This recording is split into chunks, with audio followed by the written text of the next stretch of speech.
Mientras nos sentamos y calentamos, yo quería en primer lugar presentarme. Me llamo Marina y voy a llevar un poco la entrevista a Daryl. Y en primer lugar, antes de empezar, yo quería dar las gracias a Daryl por estar con nosotros hoy, porque por fin le tenemos aquí. Ganó el premio Kelvin 505 en 2019 por precisamente la familia Telemachus, y bueno, por fin le tenemos aquí para disfrutar de él y de lo que nos pueda contar sobre sus libros, que encima hoy tenemos 4 novedades, con lo cual pues vamos a hablar extensamente de cosas. O sea que en primer lugar, thank you, Daryl. Thank you. This is lovely to be here. Y bueno, y como el libro de la familia Telemachus va de familia, y es el libro que ha salido pues hace más tiempo que salió en 2017, pues yo también quiero aprovechar para precisamente hablar de, podríamos decir, familias, porque lo primero que a mí me sorprendió leyendo la obra de Daryl, porque yo no empecé por la familia Telemachus, yo empecé por Estamos todos de puta madre. Y lo primero que me sorprendió es que Daryl no empieza la acción o no nos explica la historia de un héroe o una heroína. Explica, en primer lugar, la historia de un grupo de antihéroes, incluso diría monstruos. Y me gustaría que nos hablara de eso porque es muy novedoso para mí y que después he visto que está en varias de sus obras.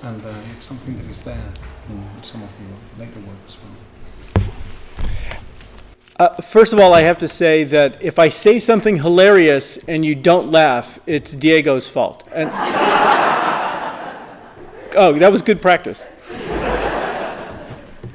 And I have to make Diego say some crazy things too. This is going to be fun.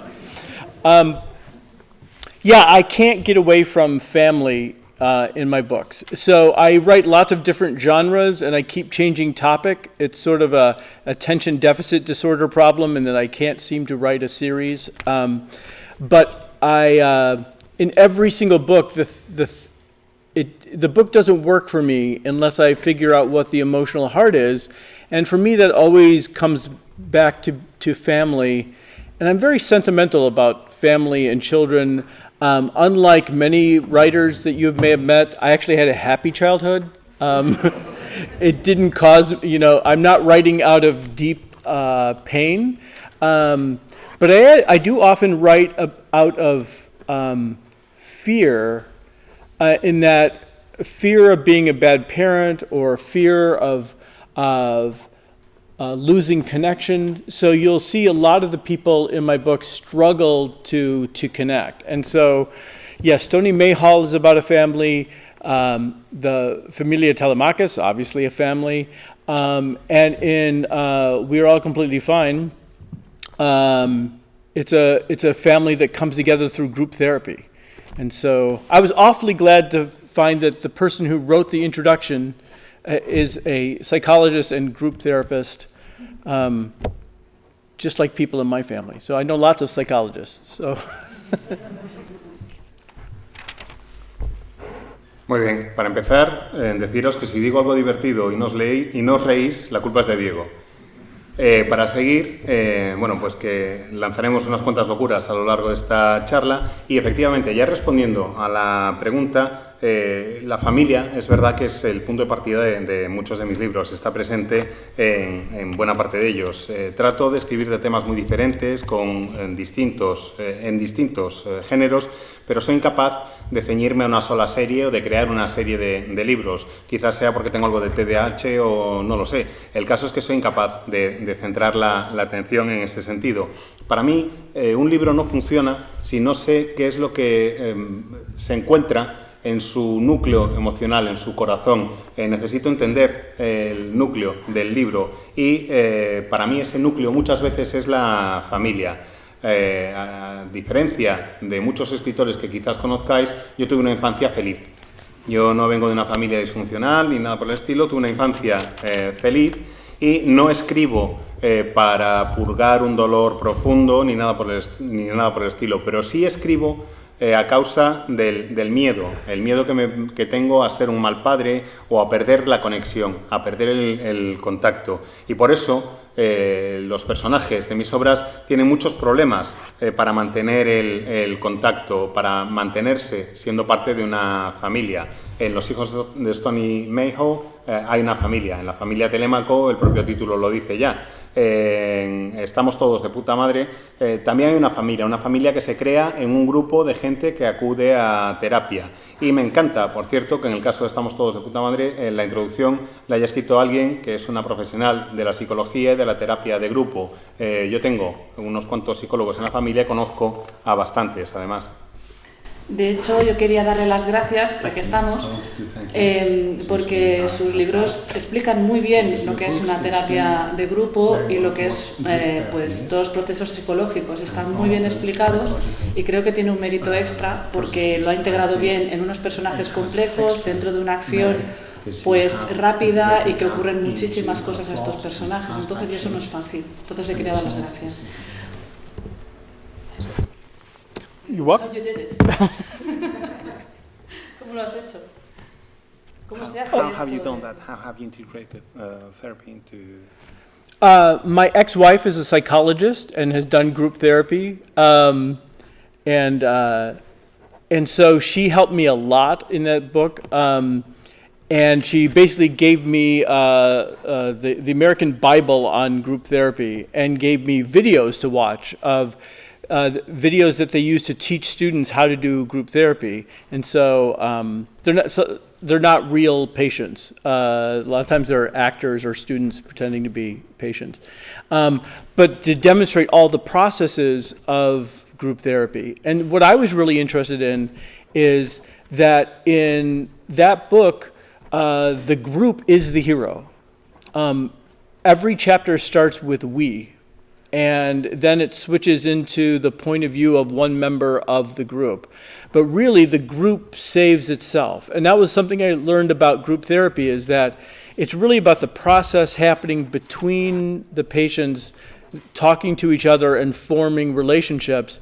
And I just thought, oh, that's a natural arc for a story. It's naturally dramatic, where people who are forced into a situation where they don't know each other and are forced to share stories, and they gradually realize that not only are their stories, well, the premise of the book is that they've all experienced horror stories. It's like they've been in horror movies, supernatural horror movies, and they've come to the one therapy group that will accept them. And take their concerns seriously and not think that they're making it up. And they realize that not only are their stories interconnected, but they're not finished.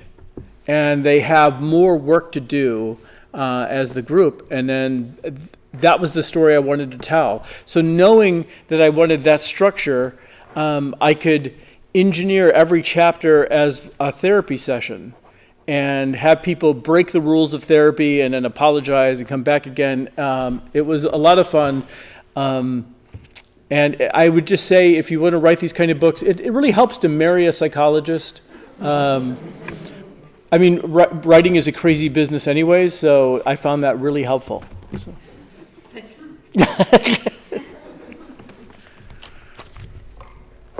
Mi exmujer es psicóloga y se ha dedicado a crear terapia de grupo, a ejercer la terapia de grupo durante bastante tiempo, así que me ayudó mucho en el proceso de escritura del libro. Para empezar, me dio lo que se considera la Biblia en Estados Unidos de la terapia de grupo y me pasó enlaces a vídeos en los que se enseña a alumnos de psicología cómo gestionar o cómo manejar una terapia de grupo.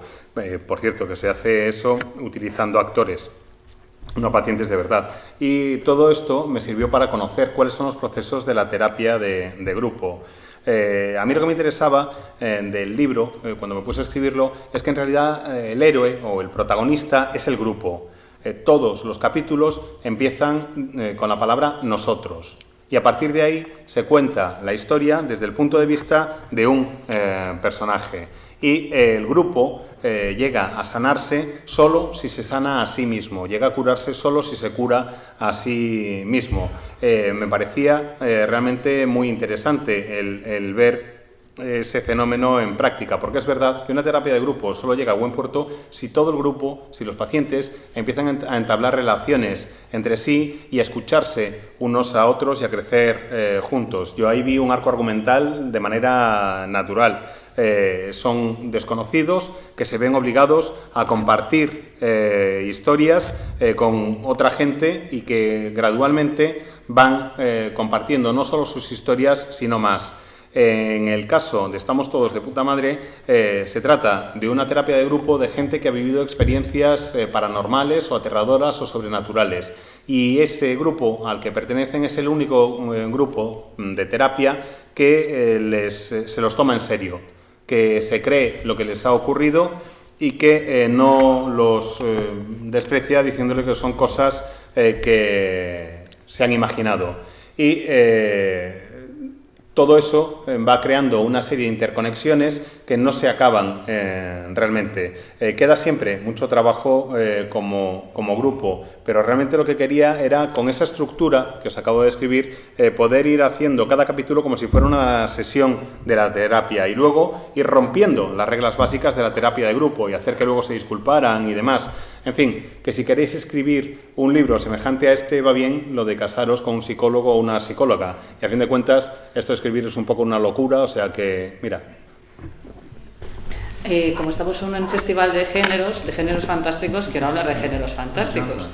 Y yo creo que primero que la obra de David es muy heterogénea en cuanto a estilos. Tenéis terror, tenéis humor, tenéis fantástico y tenéis también elementos mágicos.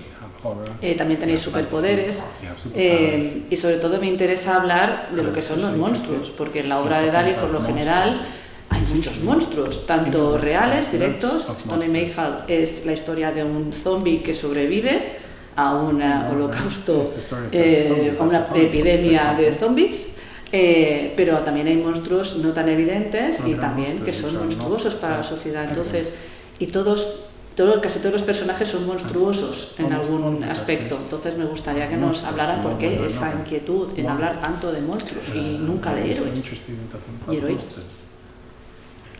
I love monsters. There's nothing better. I think my way into a book is usually through empathy. And that's every writer's job, right? You're writing from the point of view of a character. You're trying to understand the way that they think, see the world the way they see the world. And so it seemed odd to me to not do this for monsters. So I've in Stony Mayhall. So he's the book is about what if Night of the Living Dead by George Romero was a documentary and not a fiction film. And the book takes place after that whole zombie apocalypse has happened, and this family finds a zombie boy who continues to just thrive and then starts inexplicably growing. I was really worried about this because it violates every rule of zombies, that you could have a zombie that could grow up. But I just showed him looking at an older boy, and then suddenly he started growing, and he matched himself to that other boy that he saw. And so I thought, well, that's kind of the way I grew up too, which is you see someone and think, oh, I should be doing that. And so the empathy for the monster strikes me as just more interesting and more honest. So, and you can write from the point of view of the oppressed, from the powerless, and in a post-apocalypse world, there's nobody more powerless than the zombie who's in hiding, who everyone wants to kill for his entire undead life. So I just find that really interesting. And in Todos Estamos de Puta Madre, I always have to stumble over that.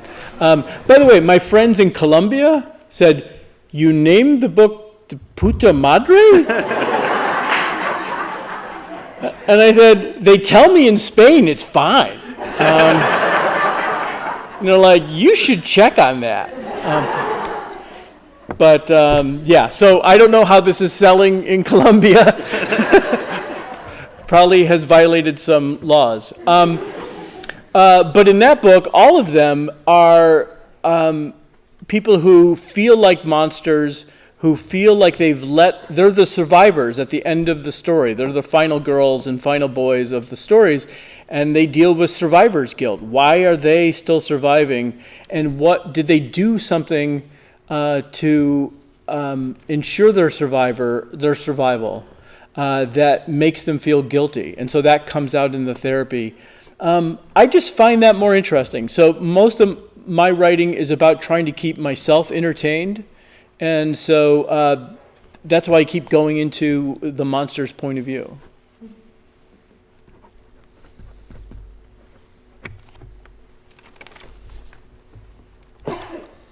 A mí es que me gustan los monstruos, me encantan los monstruos. Y la verdad es que si os fijáis en los libros, normalmente lo que se presenta pues es un punto de vista sobre el mundo. Y me parecía raro que no hubiera libros en el que el punto de vista fuera el punto de vista del monstruo. Así que me planteé ambientar Hijos de Stony Mayhew en un mundo distinto al nuestro, pero un mundo en el que hubiera ocurrido un apocalipsis zombie y en el que La Noche de los Muertos Vivientes no fuera una obra de ficción, sino más bien un documental. Y la acción nos cuenta, o la historia nos cuenta lo que ocurre cuando en este mundo posapocalíptico una familia se encuentra un niño zombie y ese niño de repente pues empieza a cambiar, empieza a crecer, empieza a evolucionar. Eso, por supuesto, rompe absolutamente todas las reglas del género de los zombies.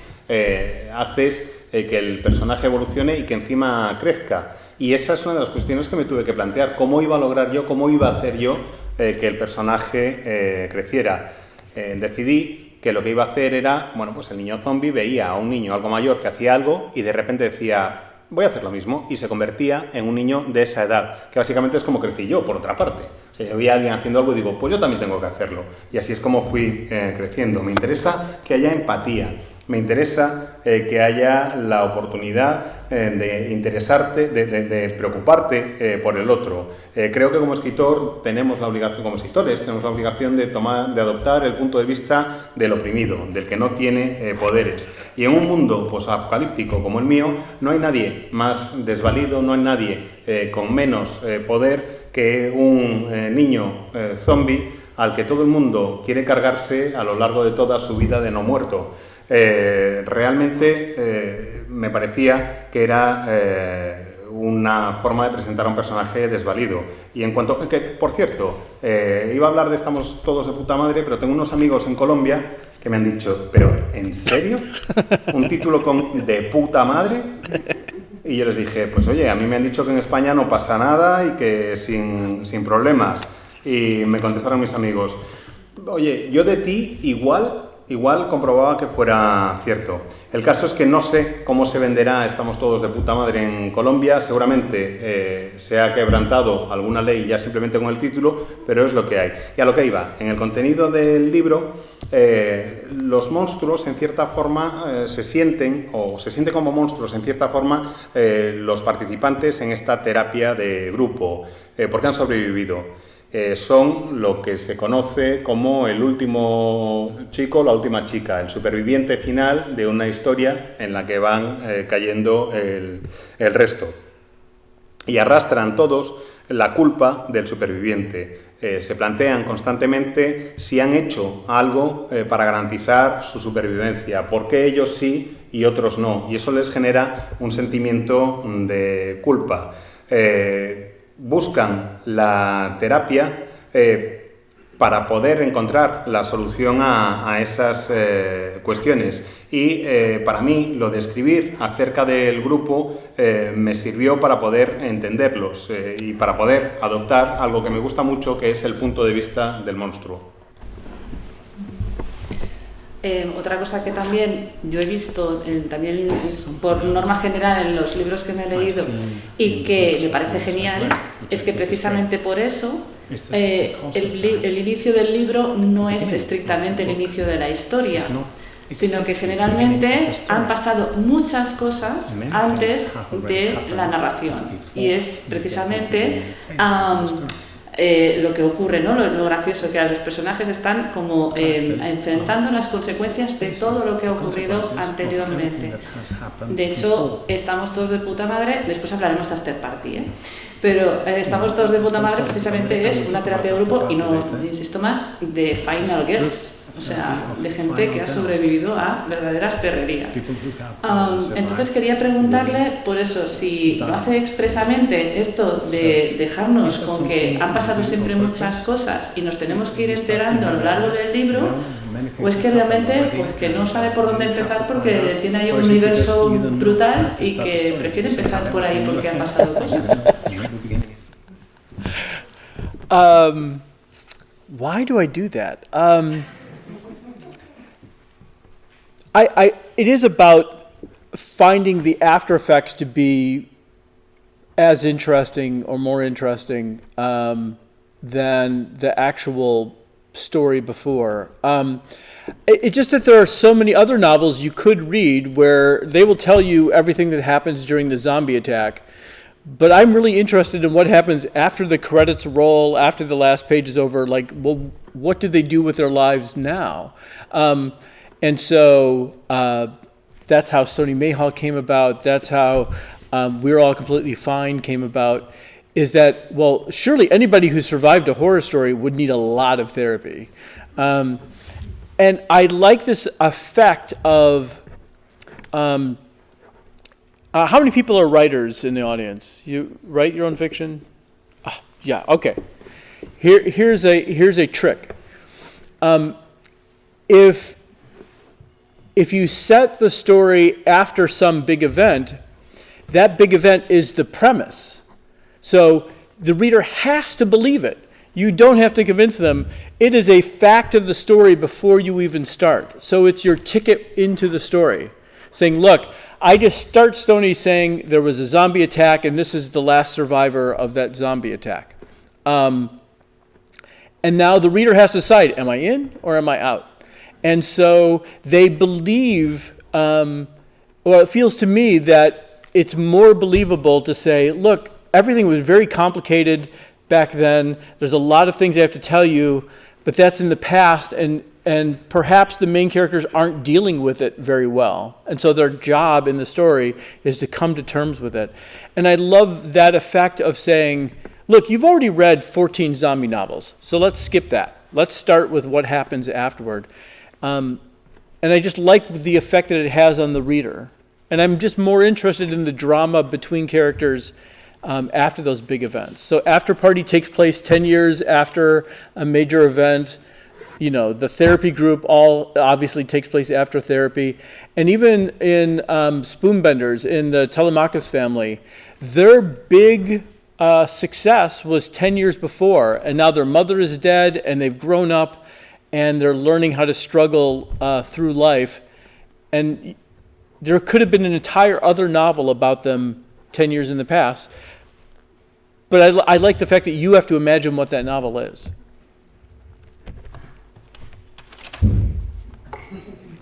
¿Que por qué lo hago? Bueno, pues quizás porque me parece que el artefacto, la estructura, es tan interesante como la historia.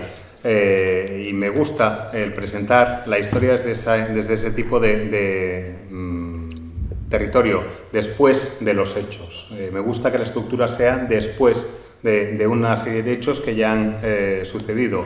Me interesa lo que ocurre después de los títulos de crédito. Es decir, tú ves una de zombies, te cuentan lo del apocalipsis zombie, muy bien, todo eso ya ha sucedido, pero después de los títulos de crédito, ¿qué ocurre? Pues ese es el punto de partida para mí, tanto en Stony Mayhall como en Estamos Todos de Puta Madre. Eso es lo que ocurre. En Estamos Todos de Puta Madre han sobrevivido a una serie de acontecimientos terroríficos y entonces empieza lo siguiente, que es la terapia. Cuando alguien sobrevive a un evento, a un acontecimiento, mejor dicho, terrorífico, estoy seguro de que necesitaría un montón de terapia.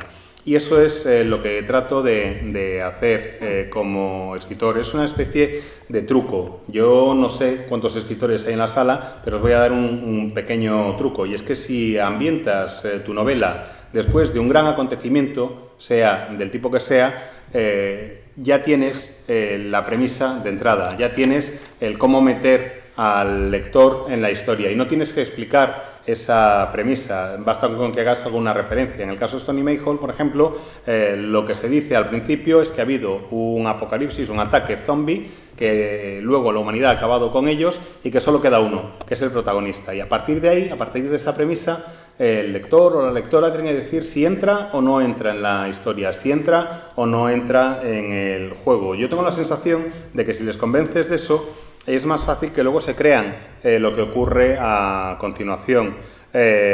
Saben que le ha sucedido algo antes al mundo, algo que ha sido grave, pero los protagonistas ya lo tienen tan asumido que ni siquiera lidian con ello, y es el lector el que tiene que ir atando cabos a lo largo de la historia.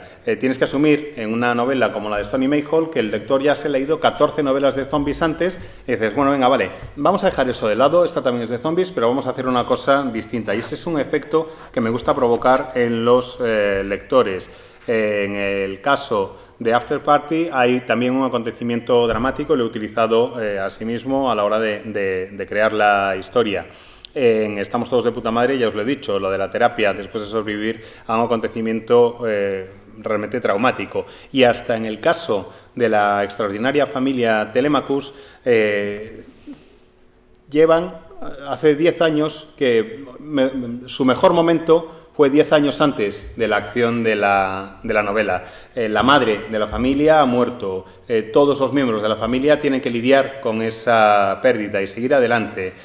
Incluso su momento de apogeo había sido, pues eso, unos 10 años antes. Y es verdad que ese momento de apogeo, pues igual daba para otra novela, pero a mí lo que realmente me gusta es hacer que los lectores se imaginen qué es lo que había ocurrido esos 10 años antes.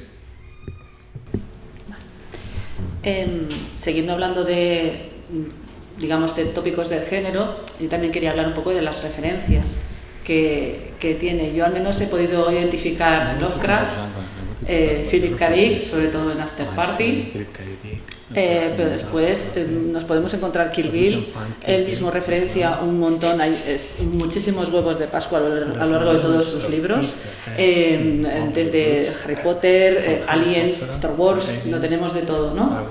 Entonces, se me han escapado un poco las referencias de la familia Telemachus, pero ya le pregunto. Pero que ¿cómo eliges las referencias y cómo ponerlas por todos lados? Yeah, I have a mom rule. So my mom rule is my mother gets none of my references. And so the book has to make sense without you getting any of the references and without my mother understanding them a bit. In my first novel, I have Philip K. Dick shows up as a character in the book. He's been possessed by Valis, the spirit of Valis, if you have read Philip K. Dick. And it kept him alive after his strokes happened in the 80s.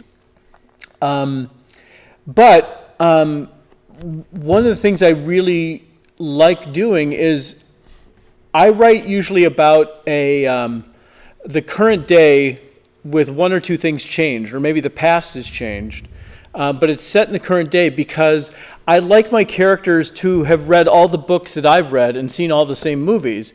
And so when something happens, it would be kind of crazy if people in the stories pretended like no other books had ever happened and no other TV shows had ever happened. So I tell people I was raised by television, and so I want to be kind to it in my old age now. I want to be kind to television because it was so important to me. And so there's lots of television references. There's lots of all the books I've read. I read so many different things of different genres. Like one reason I have trouble staying in a genre is I read everything: science fiction, fantasy, mainstream, everything I could get my hands on. Cereal boxes, very important to me. And all these ideas in my head as I grew up started having sex with each other. And and they make these strange mutant babies that come out. And so these are the babies. And they come out in the world, I just hope people love them, but they're made out of all the other stories I've absorbed. I don't believe in true originality. I think that's obviously a myth. Stories are made out of other stories. And so I like to point out in the stories where my references are coming from. And Philip K. Dick, like you pointed out, is very important to me. All the movies I've seen, and each book has certain books that it's in conversation with. So it's my attempt to be part of the science fiction conversation and add my bit to the conversation.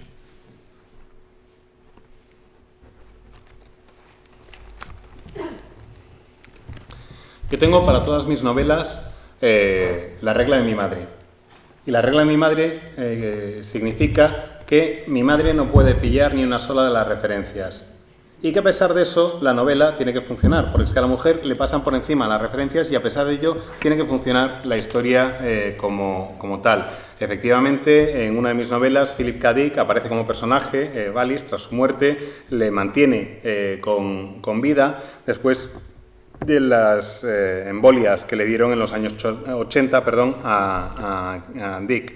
Me gusta escribir siempre también historias ambientadas en la actualidad, una actualidad un poco distinta a la nuestra, en la que quizás hayan cambiado un par de cosas, algún elemento del pasado, pero tampoco demasiado, porque me encanta que mis personajes hayan leído los mismos libros que yo, que citen esos libros, que hayan visto las mismas películas.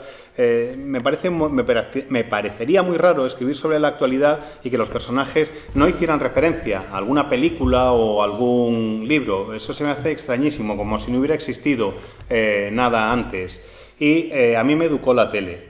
Y como me educó la tele, quiero ser amable con la tele ahora que llego a la senectud.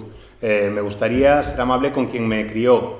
Por eso incluyo las referencias a series, a libros, a un montón de cosas que me han marcado, porque como lector, además, yo he leído de todo tipo de géneros, y ese es el problema también para ceñirme a uno solo, que he leído ciencia ficción, fantasía, literatura comercial, los textos de las cajas de cereales, esos son muy importantes. La verdad es que creo que tengo tantas ideas en la cabeza, tan distintas, que han acabado acostándose unas con otras, y han tenido hijos mutantes, y esos hijos mutantes son mis niños, son estos niños que salen al mundo, y tengo la esperanza de que todos les tengáis aprecio, que todos los queráis. No creo que haya una idea original, no creo en la originalidad, eso es un mito. Todas esas historias nacen de otras historias, y por eso para mí es importante el poder hacer las referencias a Philip K. Dick o a las películas que he visto. Además, cada libro tiene una serie de referentes con los que entabla una especie de conversación interna, un diálogo, y eso me hace sentir que formo parte de la ciencia ficción, que tengo algo que decir en ese sentido y que puedo añadir algo. Ya volviendo a K. Dick, yo cojo esa cita de K. Dick, de que dice que la realidad es un punto de vista, y es algo que también me venía mucho a la cabeza, por ejemplo, cuando empecé After Party, ¿no? Y que sobre todo pasó mucho con After Party, pero también con las otras novelas, sobre todo con Stone in My Hall también me pasa, que es que te cambia el punto de vista, empieza de una manera, pero después más adelante, no sé si es porque se aburre de cómo empieza, después la novela va por otro lado y no acaba hablando ni muchísimo menos de lo que parecía que te iba a hablar. Entonces, yo no sé si es porque le gusta tanto K. Dick que nos hace estas triquiñuelas, o que lo que pasa es que realmente, pues eso, que se cansa de eso y nos tiene que hablar de otra cosa más adelante, cuando ya empezaba el proyecto. But it's fine, yeah? Yeah, I worship Philip K. Dick, very important writer to me, and this is definitely After Party is definitely a Philip K. Dick style book about religion and what is real and what is the self. Philip K. Dick was very concerned with how do I know I'm human? How do I know other people are humans? He was very concerned with the problem of empathy. So Yeah, he's a major influence. As far as me tricking people, well, part of it is I just want to keep you entertained, and then while I'm writing, I want to keep myself entertained. But I do plan my book. So I have. I used to just start writing. I have to be writing, and I would. I don't know if you have this phrase in Spanish, but I just painted myself into a corner over and over again. And so stories and books would not get finished because I didn't know where they were supposed to go. I didn't even know if they were real stories yet. So now I don't begin a novel until I have a beginning, I have an end, and I have a few major milestones in the middle. And those milestones, or you could think of them as like tent poles, that's where the story turns. And so I want the story to turn and keep turning so you keep discovering new things. But I'm always aiming for the end that I had planned for. The bad thing about that is that every single time I will get about halfway through the book and I realize that's not the real ending. This is the real ending. And I have to go back and change the beginning to point to that new ending. But I can't start the book until I have an ending in mind. And I'm hoping it twists and turns. And for me, the twists and turns come from the characters finding out what they really want. And what they want in the beginning of the book is different than what they want later. They realize their problems are more complicated, and to really be happy, they want something else.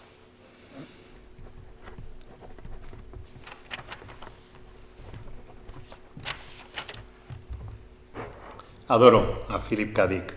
Me encanta su estilo y desde luego su estilo tiene una gran influencia en After Party. A Dick le preocupaban mucho cuestiones como el sentimiento religioso, que se entiende por realidad, cuestiones relativas al ser mismo, a la identidad, cómo saber si era humano, cómo saber si los demás son humanos, y desde luego es una de las grandes influencias que he tenido, desde luego, en mi trabajo. En cuanto a lo relativo a la planificación de un libro, bueno, tengo que reconocer que antes me daba siempre por ponerme a escribir a lo loco. Me lanzaba de cabeza y, como se suele decir, me metía yo solo en callejones sin salida. Me quedaba ahí encerrado y no tenía por dónde moverme. Así que ahora ya no hago eso. Ahora lo que hago es parar un momento y no empiezo a escribir algo hasta que no tengo claro cuál es el principio, cuál es el final y cuáles son algunos de los hitos que van a ocurrir a lo largo del relato. Esos hitos son también pilares, son las columnas que sustentan el relato y suponen también el punto en el que hay un giro en la historia y la historia va girando una y otra vez y va cambiando de dirección. El problema es que a veces, haciendo esos giros, me encuentro con que veo que el final no es el que yo había imaginado en un principio, sino que es otro distinto.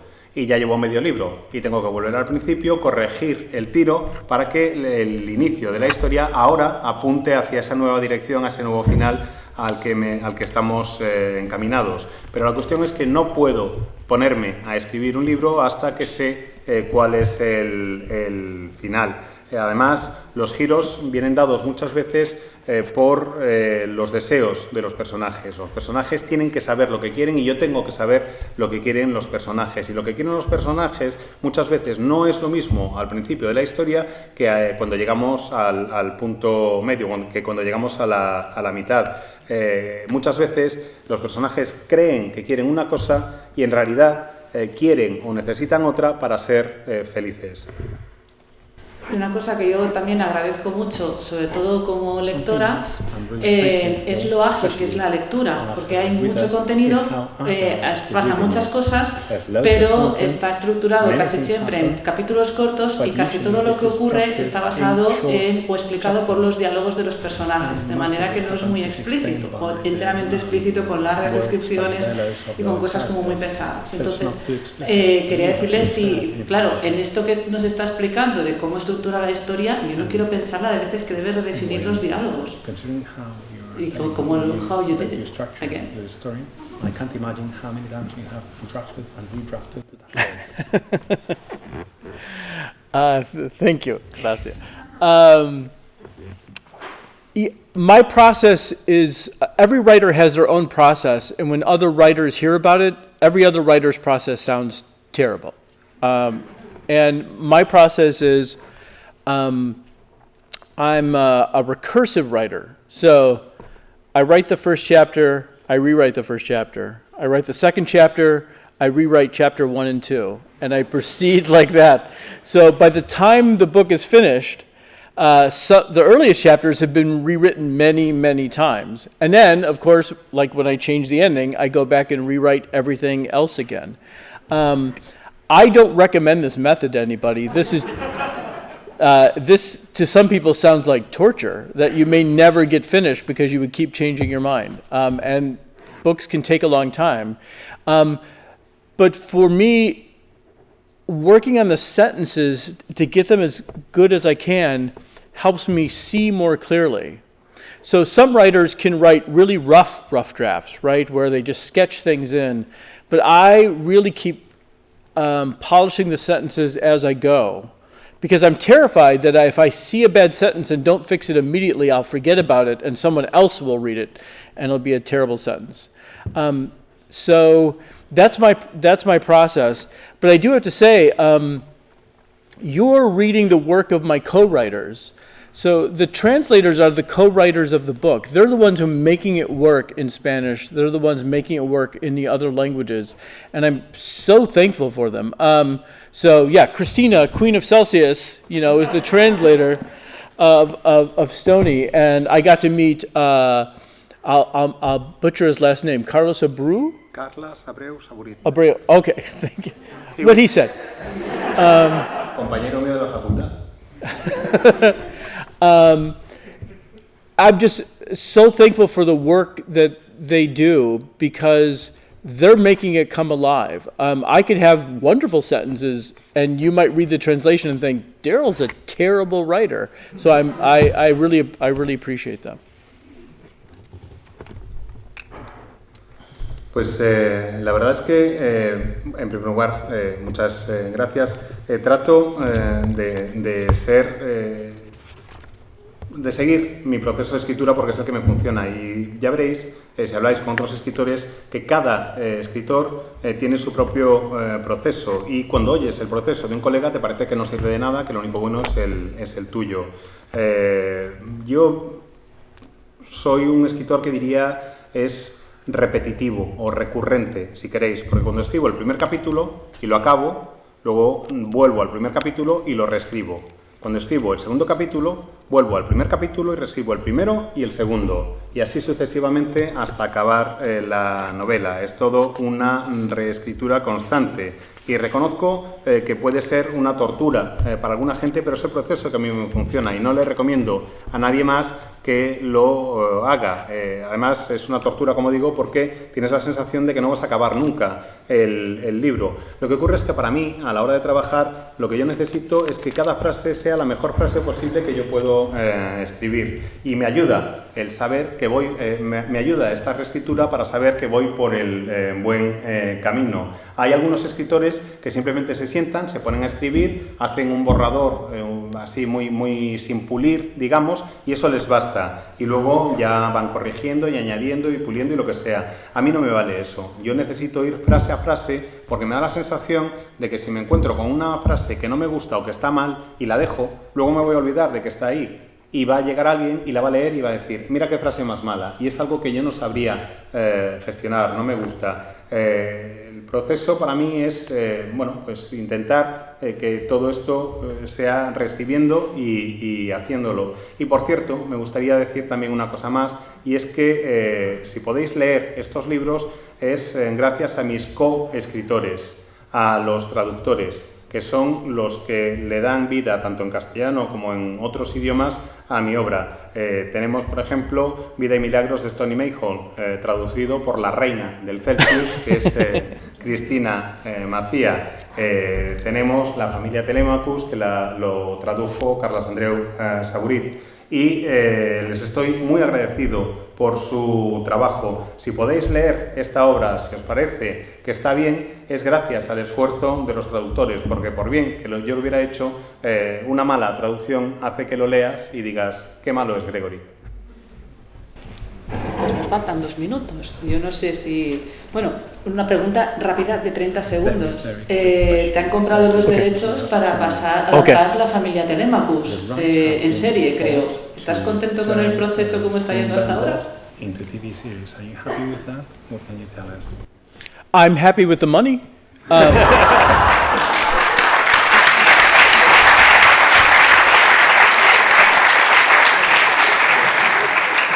We'll see how it turns out. That's it. Gracias, thank you so much. Pues eso, creo que David va a firmar ahora afuera. Yo darle las gracias por todo y darle gracias a Jesús también la oportunidad de hablar con él. Y también que no os perdáis las ediciones, porque si el libro como objeto es valorado, yo creo que estas 3 ediciones con los ilustradores, con Corominas, con Alejandro Terán, con Luis Bustos y también la edición de Blackie Books creo que son imperdibles. O sea que gracias por venir. Really beautiful. Thank you.